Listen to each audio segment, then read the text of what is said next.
اعوذ باللہ من الشیطان الرجیم بسم اللہ الرحمن الرحیم ولوطا آتیناہ حکما وعلما ونجیناہ من القریة التي كانت تعمل الخبائث انہم کانوا قوم سوء فاسقین وادخلناہ فی رحمتنا انہ من الصالحین۔ یہ سورہ انبیاء کی آیت نمبر 74 اور 75، 74 اور 75 تلاوت کی گئی ہے۔ ترجمہ ان آیات کا یہ ہے، اور لوط کو ہم نے حکمت اور علم سے نوازا، اور ہم نے اس کو نجات دی اس بستی سے جہاں کے لوگ بہت ہی گندا کام کرتے تھے۔ بے شک وہ لوگ بہت ہی بدکار اور برے لوگ تھے، اور ہم نے لوط کو اپنی رحمت میں داخل کیا، بے شک وہ نیک لوگوں میں سے تھے۔ حضرات گرامی، اس سے پہلے جو آیات جو یہ چل رہی ہیں، اس میں انبیاء کرام کا تذکرہ چل رہا ہے، اور پیغمبروں کی دعوت، ان کا طریقہ، ان کا کردار، اور ان کی جد و جہد اور ان کی محنت لوگوں میں بیان کی جا رہی ہے۔ اور ہم نے عرض کیا تھا کہ اس کے دو فائدے ہیں۔ ایک تو فائدہ یہ ہے کہ مومنین کے لیے تسلی کا سامان ہو، اہل ایمان جن پریشانیوں سے، جن حالات سے گزر رہے تھے کہ اہل کفر اور اہل شرک نے ان کا جینا دوبھر کر رکھا تھا، اور مختلف قسم کی اذیتوں سے ان کو دوچار کر رکھا تھا، ذہنی طور پر بھی پریشان کرتے تھے اور جسمانی طور پر بھی ان کو تعذیب کا نشانہ بناتے تھے، اور طرح طرح سے پریشانیوں میں ان کو مبتلا کیے ہوئے تھے، حتیٰ کہ ان کا بائیکاٹ کرتے تھے، ان کو مارتے تھے، پیٹتے تھے، ستاتے تھے، بستی سے نکالتے تھے۔ خود نبی کریم صلی اللہ علیہ وسلم کے ساتھ ان کا جو رویہ تھا وہ انتہائی نازیبا تھا۔ آپ کے اوپر کوڑا پھینکنا، کرکٹ پھینکنا، پیروں کے نیچے کانٹے ڈال دینا، اس طرح سے، اور مذاق اڑانا اور ٹھٹھا کرنا، یہ وہ ساری چیزیں تھیں جن سے اہل ایمان گزر رہے تھے۔ چنانچہ اللہ رب العزت نے انبیاء کرام کا یہ تذکرہ کیا اور یہ بتایا کہ اے نبی، اے مسلمانوں، دیکھو تم سے پہلے کی جو قومیں گزریں، جو پیغمبر گزرے اور پیغمبر کے ماننے والے گزرے، ذرا ان کو دیکھو کہ کس طرح سے انہوں نے پریشانیوں کو اٹھایا، اور پھر ہم نے ان کے لیے انجام بہترین رکھا، اور وہ ہمارے مقرب بندوں میں شمار ہوئے۔ ان کی دنیا کے حالات بھی ہم نے بہتر کر دیے، اور آخرت میں تو ان کا بہت بڑا مقام ہے۔ یہ ایک طرف تو اہل ایمان کو تسلی دینا مقصود ہے، اور دوسری طرف جو اہل شرک اور اہل کفر ہیں، جو اس وقت اپنی طاقت کے اوپر دندناتے پھر رہے ہیں، ان کو یہ بتانا مقصود ہے کہ وقت ہمیشہ ایک سا نہیں رہتا۔ وقت ہمیشہ ایک سا نہیں رہتا۔ آج تم کو طاقت ہے، تمہارا اقتدار ہے، یہ تمہاری آزمائش ہو رہی ہے، ہم تمہیں آزما رہے ہیں، یہ دیکھ کر کہ اب تمہارا برتاؤ کیسا رہتا ہے، اور تم کیا اپنی اس زندگی کی اصلاح کرنے کے لیے تیار ہو، یا اسی طریقے سے تم کفر اور شرک میں پڑے ہوئے دوسروں پر ظلم اور زیادتی کرتے ہوئے جا رہے ہو۔ اگر تم نے اپنی زندگی کو نہ بدلا تو سنو ان انبیاء کرام کے واقعات کو، سنو جس کو تم نے سن رکھا ہے، اپنے پہلوں سے سن رکھا ہے، ان پیغمبروں کے ناموں سے تم واقف ہو، ان کے کارناموں سے تم واقف ہو، اور تمہیں پتہ ہے کہ ہم نے ان کی بستیوں کو ہلاک کر دیا۔ جن لوگوں نے ان پیغمبروں کی بات نہ مانی اور جن لوگوں نے پیغمبروں کو ستایا، پھر ہم نے انہیں الٹ کر رکھ دیا۔ لہٰذا عبرت پکڑو اور دیکھو، ان قوموں کو دیکھو جہاں سے تم گزرتے ہو۔ جب تمہارا سفر ہوتا ہے ملک شام کی طرف، تو تم ان پیغمبروں کے دیار سے گزرتے ہو اور دیکھتے ہو کہ کس طرح ہم نے تاریخ کو بدل دیا، کس طرح ہم نے حالات کو تبدیل کر دیا۔ لہذا اسے عبرت پکڑو، کہیں ایسا نہ ہو کہ ہم تمہارے اوپر بھی عذاب بھیج دیں اور پھر تم کچھ کرنے کے لائق نہ رہو۔ لہذا یہ جو انبیاء کرام کے واقعات چل رہے تھے، ان میں حضرت ابراہیم علیہ السلام کا واقعہ بیان کیا گیا، اور پھر حضرت اسحاق اور یعقوب کا بھی ذکر کیا گیا۔ اب یہاں پر حضرت لوط علیہ السلام کا جو تذکرہ کیا جا رہا ہے، لوط علیہ السلام اللہ کے نہایت ہی مقرب پیغمبر تھے، اور حضرت ابراہیم علیہ السلام جب انہوں نے اپنے علاقے سے، دیار بابل سے جب انہوں نے ہجرت کی، تو آپ کے ساتھ آپ کی بیوی حضرت سارہ تھیں، اور آپ کے بھتیجے حضرت لوط علیہ السلام تھے۔ لوط علیہ السلام اس وقت چھوٹے بچے تھے، 10-11 سال کی عمر رہی ہوگی، لیکن وہ حضرت ابراہیم علیہ السلام پر ایمان لے آئے، اور وہ آپ ہی کے ساتھ میں ہو گئے۔ ابراہیم علیہ السلام کے بھائی تھے حاران، جن کا تذکرہ کیا جاتا ہے، اور بعض لوگوں نے ہارون نام بھی بتایا ہے، یہ انہی کے بیٹے تھے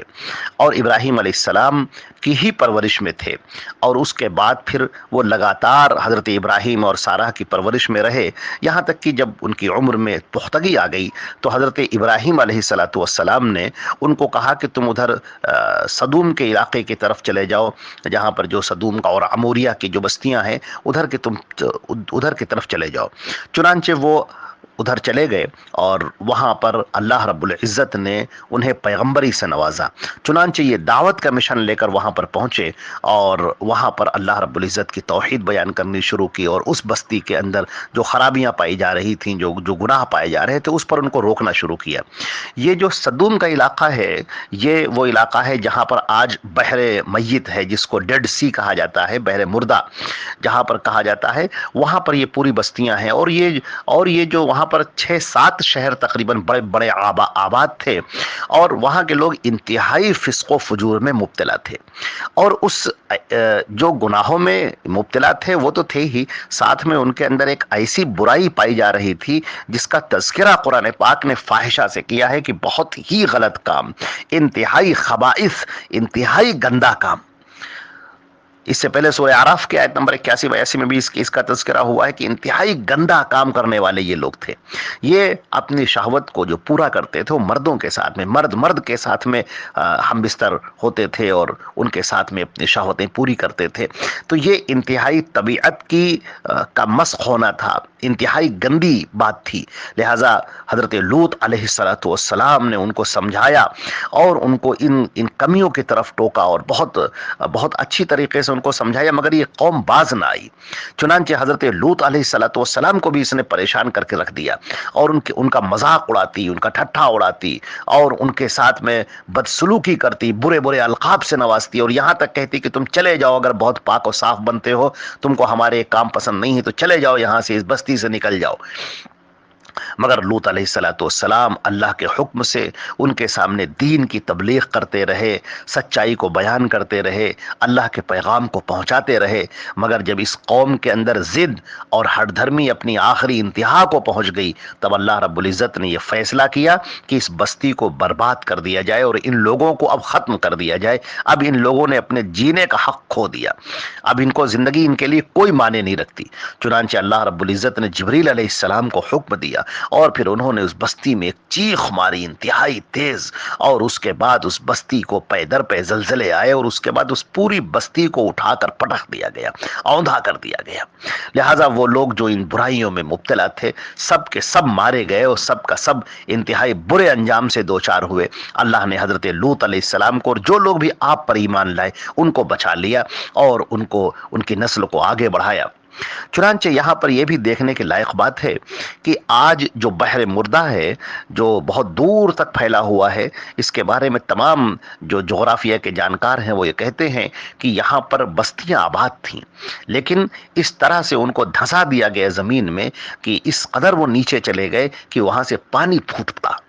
اور یہ وہاں سے سمندر بن گیا۔ تو آج یہ بحر مردہ ہے، اور اس کا معاملہ تو یہ ہے کہ اس کے اندر اس قدر نمک کی کثرت ہے کہ اس میں کوئی جانور زندہ نہیں رہتا، آج بھی اس کے اندر کوئی جانور زندہ نہیں رہتا، کوئی آدمی اس کے اندر ڈوبتا تک نہیں ہے۔ یہ بحر مردہ کے نام سے جو ہے مشہور ہے اور جانا جاتا ہے۔ یہ وہ بستیاں تھیں جن سے کفار قریش، خاص طور سے ہمارے نبی صلی اللہ علیہ وسلم جہاں مبعوث ہوئے، یہ قریش کے لوگ اور عرب کے لوگ ادھر سے نکلا کرتے تھے۔ چنانچہ اللہ رب العزت نے انہیں یاد دلایا کہ تم ان بستیوں سے ہو کر نکلتے ہو، یہ صدوم کی جو بستیاں ہیں یہاں پر اللہ کا عذاب نازل ہوا تھا، ذرا تمہیں پتا تو ہے کہ عذاب کیوں نازل ہوا تھا؟ انہوں نے اپنے پیغمبروں کو ستایا، پیغمبر کی بات نہ مانی، اپنی برائی پر جمے رہے، تو پھر ہم نے ان کے لیے ایسا فیصلہ کیا کہ جو عبرت بن گیا، نشان عبرت بن گیا۔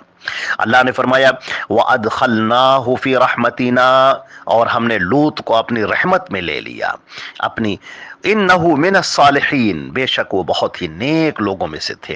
اس بات سے بات معلوم ہوتی ہے کہ جو لوگ صاحب تقوی ہوتے ہیں، دیندار ہوتے ہیں، اللہ کی طرف رجوع کرنے والے ہوتے ہیں، اللہ رب العزت ہر موقع پر ان کی مدد کرتا ہے اور ان کو بے یار و مددگار نہیں چھوڑتا ہے، بلکہ ان کے لیے دنیا میں بھی انعام ہے اور آخرت میں بھی انعام ہے۔ اللہ رب العزت کی معیت انہیں حاصل ہوتی ہے، اللہ کی رحمتیں انہیں ملتی ہیں، اور اللہ رب العزت ان پر اپنا خاص فضل و کرم فرماتا ہے۔ جو اللہ کی طرف آگے بڑھتا ہے، جو تقوی اختیار کرتا ہے، جو نیکیوں سے اپنے دامن کو بھر لیتا ہے، تو اللہ رب العزت دنیا میں بھی اس کا ساتھ دیتے ہیں اور آخرت میں بھی اس کا بلند مقام ہوگا۔ لہذا ہم تمام بندوں کو چاہیے کہ اپنے اللہ کی طرف رجوع کریں، نیک بنیں، متقی اور پرہیزگار بنیں، نبی اکرم صلی اللہ علیہ وسلم کی لائی ہوئی شریعت پر مکمل عمل کریں، اور جہاں پر غلطیاں ہو جائیں اس پر اللہ سے معافی طلب کریں، اللہ رب العزت سے استغفار کریں۔ لہذا ہمیں یہ بات ہمیں بڑی سیکھ دیتی ہے۔ حضرت لوط علیہ السلام کا یہ واقعہ ہمیں بہت، اس کے کئی پہلو ہیں،